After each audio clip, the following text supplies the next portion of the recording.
Dark skies and in some rain, obviously, with the windshield wipers going. Let's hope that they're not doing what we call sometimes entering the bear's cage, coming out of the rain right into a rain-wrapped tornado at this point. Members of the District of Columbia National Guard deployed to support government officials and district residents during Winter Storm Jonas.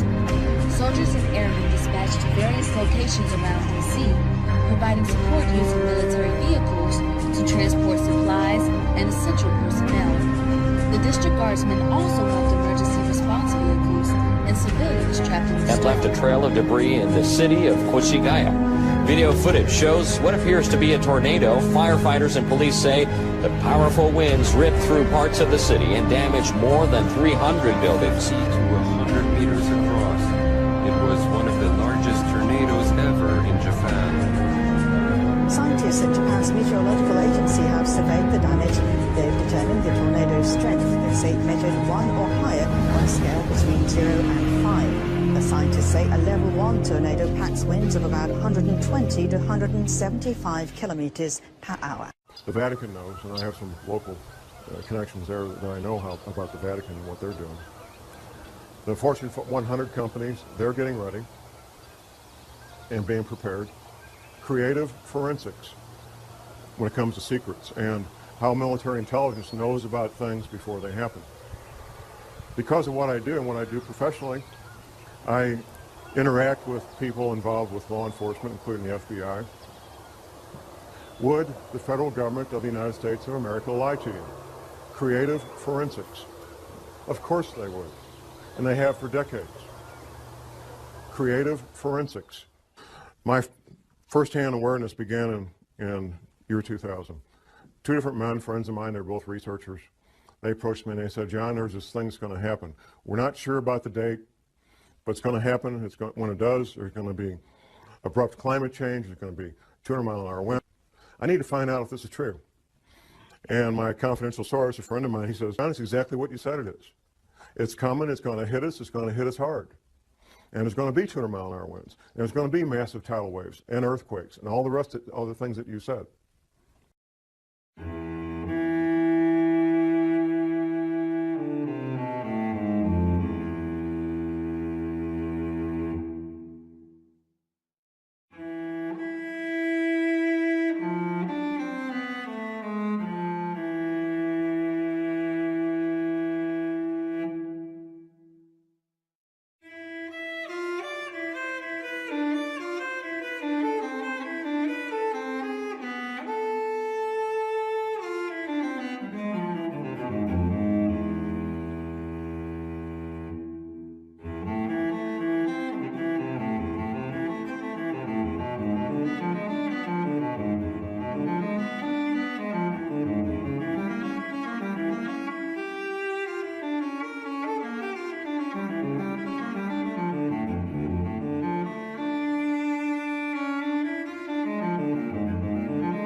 Scientists are telling us we're heading into a new ice age? What? The Earth is warming. On what timescale? This year was the hottest year ever. Was that before or after NASA and the NOAA altered the temperature record to make recent years warmer? Recent research, however, suggests that there is a possibility that this gradual global warming could lead to a relatively abrupt slowing of the ocean's thermohaline conveyor, that's the Gulf Stream, ladies and gentlemen, which could lead to harsher winter conditions, sharply reduced soil moisture, and more intense winds in certain regions that currently provide a significant fraction of the world's food production. With inadequate preparation, the result could be a significant drop in the human carrying capacity of the Earth's environment. That means people are going to die. That's what that means. What will be happening in the future with abrupt climate change? The science fiction is what's going to cause it. And the science fiction is human activity creating CO2 greenhouse gases. That's the science fiction. And quite frankly, because you can do this from your home if you've got internet access, there's buoys out there in the Atlantic that gives 24-hour, 7-day-a-week readings of the ocean temperature.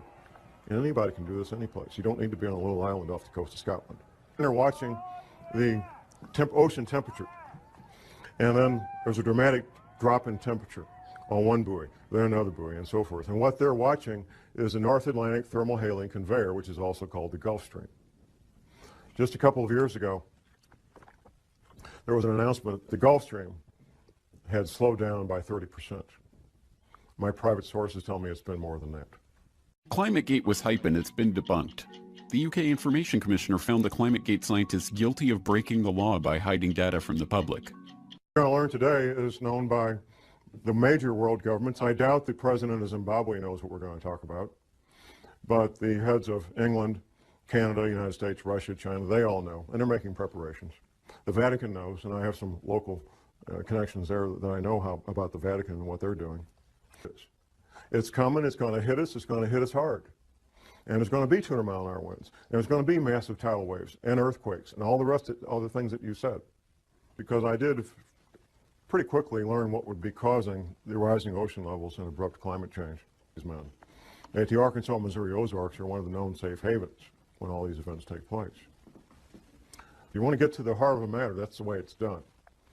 You find witnesses who don't know each other that have the same information, and you interview them at different times, different places.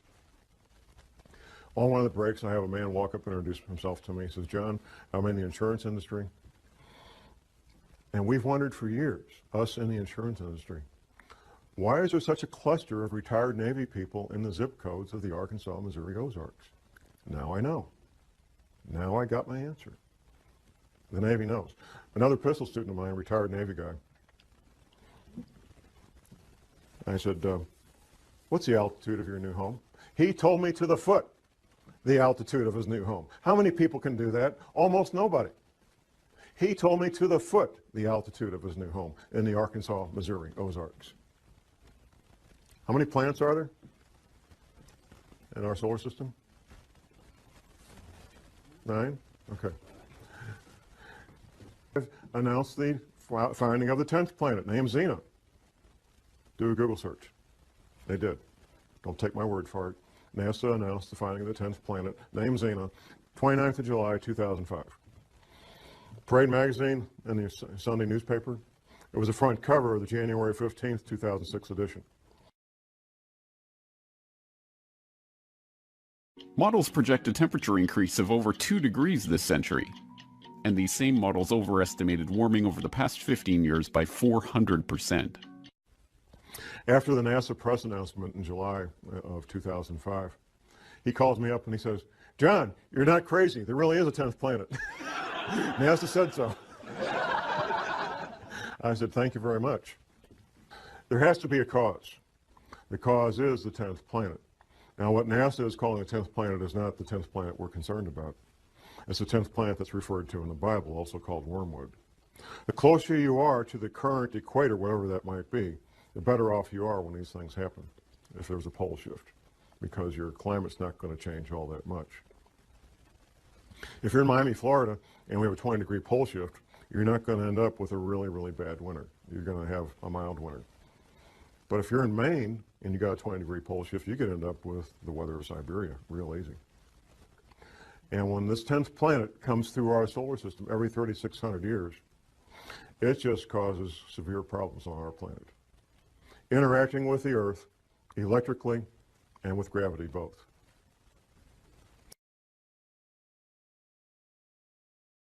Climate denial is a well-funded conspiracy. Actually, the real money is to be made in global warming alarmism. Professor James McCanning, who is a credentialed scientist, has written a number of books on this. He's a real astrophysical scientist, and he knows about this stuff. I'm a private detective and a researcher. I'm not a scientist. But I can tell you what the scientists say, because I've read their books. And I can tell you what Dr. Velikovsky said, because I've read his books. And I can tell you what the Bible says, because I've read the Bible. And all these things are true, and all these things are in the process of happening right now. Where is all this water going to come from? Up until last year, I was thinking, oh, melting ice at Antarctica, melting ice at Greenland. But how could it melt that fast? Well, it can't melt that fast, even with what we're going through. It turns out the answer was right in front of me all the time. There is a bulge of water at the equator. It turns out that sea level varies as much as 494 feet up and down from that rock in Cornwall, England. Now that's like a 50-story building. I mean, it's a lot of water. And there's a bulge of literally millions of cubic miles, 1 mile by 1 mile by 1 mile, cubic miles, millions of cubic miles of water bulge at the equator of this planet. It wasn't common knowledge for John Moore, I found out. It's not common knowledge for most people. It's held in place by two things, the rotation of the Earth and gravity. Anything that changes our true north, our pole, by more than just a couple of degrees will cause that water to be disrupted. And there's a technical term for it, slosh. And there's records locked up in bones and stone of this having happened in the past. Velikovsky talked about it extensively in his books. Now, from Washington, D.C. to Boston is basically one big city. All that's going to be gone. Going down the coast to Atlanta and down to Florida. Florida, the highest point in Florida is on the Panhandle, 55 feet above sea level. Florida's finished, except for a small part of the isthmus, maybe. And that's a big maybe. Gulf Coast, Alabama, Louisiana, Mississippi are pretty much going to be gone. In fact, the new mouth of the Mississippi will be at the current Arkansas-Louisiana state line, a couple hundred miles up from where it is right now. Going down around the coast of Texas, Texas will take damage about 100 miles inland. California will take damage 25 to 100 miles inland, depending on a couple of things, the level of the altitude above sea level and seismic activity. On up the west coast to Oregon and Seattle, all coastal areas being damaged 50 to 100 miles inland. And once again, seismic activity is going to play a big role in what happens. Locally in the Midwest, we have something called the New Madrid seismic zone. Once the Mississippi River becomes 50 to 100 miles wide, the U.S. Navy, not John Moore, the U.S. Navy says it will trigger at least 3 9-point+ earthquakes on the New Madrid seismic zone. Southern Illinois will basically be one large swamp. In fact, Southern Illinois is already pretty swampy.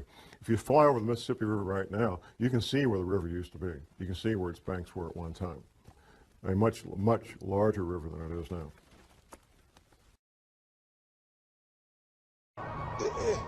It's from Time Magazine, Monday, June 24th, 1974. Yes, to quote the title of Penn and Teller's TV series, this video will look at bullshit. Or, to put it more politely, urban myths that have grown up around the subject of climate change. Now, the real timeline. These relocations, which you could call evacuations, are due to have everybody who's part of continuity of government planning. It's not all federal employees. If you work for Health and Human Services, you're toast. There's no place waiting for you in Denver. People in the intelligence agencies, people in certain parts of the military, not all the military. The scientists, the engineers, the doctors that they want to have in these shelters. These shelters are literally hundreds of millions of your tax dollars where people can live and work and have hot showers and pizzas and video movies for years without ever leaving the place and be quite comfortable. And then what we sometimes refer to as a New World Order which will be basically corporations running everything, banks and corporations, they fully expect to come out on the other side of this intact. The agendas of the people that control the world, the international bankers and the Fortune 500 and so forth, is to have a planet with far less people on it than there is now, either inadvertently through these earth changes or by design, through World War III, a flu pandemic, or severe economic collapse leading to societal disruption, or all three happening at the same time. What we're living in right now is phase one. Phase one is where normal commerce takes place. We can have our careers, interact with our families and our social events that we normally do, and life appears to be normal. The powers that be are using phase one to finish their final preparations. Phase two will be when these earth changes events, abrupt climate change, bizarre weather, earthquakes, tidal waves, all become so numerous that they become daily news. In fact, when I meet people out in the street, almost everybody comments on how bizarre the weather has become. And that's pretty much a topic of daily discussion. The government, the powers that be, will claim that these bizarre weather-related events are related to global warming. And when they're happening, that we need to start cutting back on our creation of CO2 greenhouse gases. As these events become more severe, you're going to hear more and more men with lab coats from NASA talking about global warming being caused by human activity, and that it will be better and everything's going to be okay. So you can go back to your baseball games and go back to work Monday morning. Things are going to be fine. That's phase two. I looked at the science of climate change and real research done by experts on both sides of the issue. Now it's the turn of the amateurs. Now, I love Penn and Teller, and I appreciate that bullshit is supposed to be entertainment. But this claim also pops up in internet blogs and even mainstream media. This is Time magazine in 1975.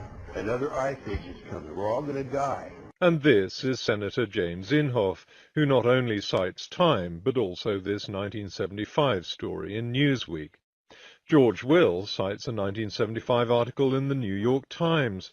And Michael Crichton makes the claim on page 315 of his book, State of Fear.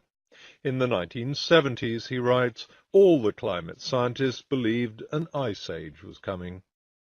But these are all popular newspapers, magazines, and novels, not scientific journals. It's from Time magazine. So what, Penn? Time magazine isn't peer-reviewed. It's just as capable of misreporting and sensationalizing stories as any other magazine. Don't just take my word for it. Read the story and tell me exactly where this claim about an ice age comes from. 5 people, all scientists, were named in the story. They all agreed that the Earth had been cooling. Sure, that was evident from the temperature data. But not one of them substantiated Time's line of an impending ice age. And one of them even said the period of cooling was about to end. So where did Time get the idea an ice age was coming? Well, the magazine had to resort to an old journalist trick of inventing a pack of unnamed and unquoted sources. Climatological Cassandras are becoming increasingly apprehensive. That may be, but why couldn't Time magazine find one of these climatological Cassandras? Perhaps because they weren't as numerous as the headline and the hype suggest. The question is, how many climatologists in the 1970s did accept this conclusion of a coming ice age? If you want to find out, it's no good thumbing through Time and Newsweek. Boring as it sounds, you have to look at the scientific literature. Phase 3 will be a relatively short period of time. It may be a matter of a few days, maybe a week. It won't be long. At some point, people will realize that things are very strange and very dangerous, and they'll start doing things they normally wouldn't do. Most men, and it's mostly men because of the nature of the work they do, some women, who know about what we're talking about today, just simply go about their lives and keep quiet about it. They're not public speakers, They take care of their family, they take care of themselves, and the rest of you are on your own. Phase 4 will be the end of the world as we know it. Once these oceans come up, the infrastructure that supports normal human activity will be wiped out. The housing where 100 million people live will be damaged and or destroyed. The potable water that these people rely on will no longer be potable. The food that they rely on to eat will no longer be available. It will not be a pretty picture. Martial law will be instituted probably before that, which brings to mind these other scenarios.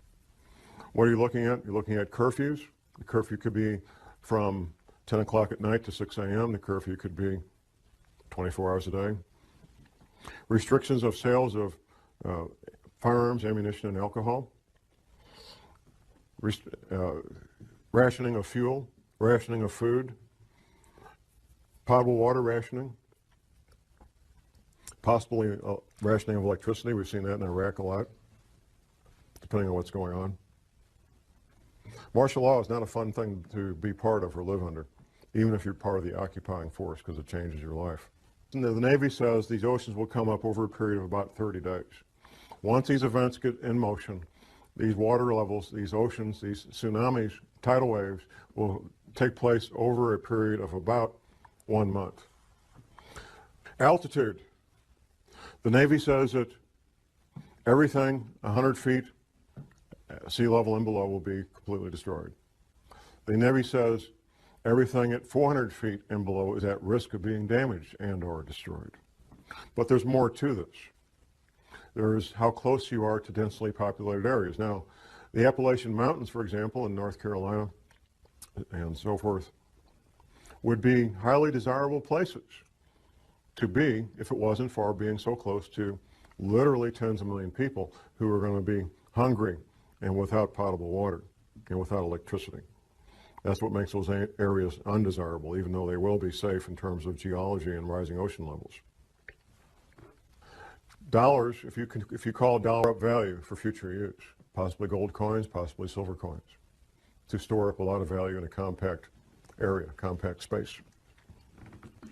Before, however, I would get gold coins or silver coins, I think I would look at other aspects of preparedness. That's why I want to focus on the final part of this presentation is preparedness. So let's look at the stepping stones, the building blocks of preparedness. First of all, and most important, is spiritual preparedness. That our American POWs who were incarcerated in POW camps in World War II, our American POWs who had strong spiritual beliefs were far more likely to survive what went on in these POW camps than those who did not. Eating the same food, having the same medical attention, doing the same work, wearing the same clothes, living in the same buildings. Those who had a strong spiritual foundation were far more likely to survive those conditions. We know that for a fact. It's not my job to tell you what your spiritual beliefs should be. My job is to tell you you need to have strong spiritual beliefs, whatever that might be for you. Next comes skills.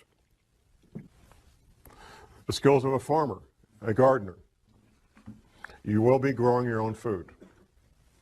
The skills of a paramedic. In a future where things no longer work like we're used to, you're going to be your own paramedic, or you're going to sit there and watch your loved one bleed to death from a chainsaw accident or whatever it might be. An EMT course is 1 semester at your local junior college, maybe $100, $200, and you'll know more about emergency medical matters than 99% of the people in this country. 1 semester at your local junior college. You don't need to worry about passing a test unless you intend to be a paramedic or an EMT. You don't need to worry about taking a test at all. You want to learn the skills, and you want to get a kit equal to your skill level. Now, the paramedic training is 3 more semesters of college on top of that first one, and then you'll have a skill level almost equal to a medical doctor when it comes to emergency medical treatment. The skills of a ham radio operator. I've been in places, I've been in combat, and I know what it's like not to know what's going on. Being able to instantly and effectively communicate with your friends and loved ones, and we found this out during Hurricane Katrina, two-way radio communication that you control could mean the difference between life and death. In Hurricane Katrina, it was a matter of life and death for many people. the ability to communicate with their loved ones, let them know they were okay, ask for help, or be able to give help. The skills of a backpacker, being able to carry everything you need on your back, your shelter, your clothing, your hygiene needs. Being able to clean yourself out in the field, prepare food out in the field, and do so in a manner that doesn't make you sick. Being able to take water out of a stream and filter it so you can drink it without getting sick. All the things that a backpacker knows, the skills of a soldier.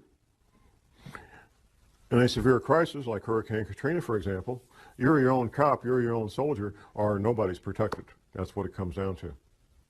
You become your own soldier, you become your own police officer, and you protect your loved ones because of these skills that you learn. Animal husbandry. In a severe long-term crisis, having goats and sheep and chickens and ducks and rabbits can mean the difference between a fairly good and healthy diet and one that's terribly lacking in protein. It's extremely difficult to get the protein you need from an all-vegetable diet. Extremely difficult.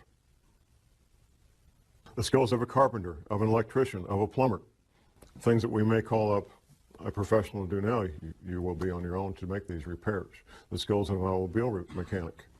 All these skills take years to learn, and you can't learn them out of a book, at least not and be very effective. There's some things you can learn out of a book, but without practical application, you're just guessing at how this stuff works.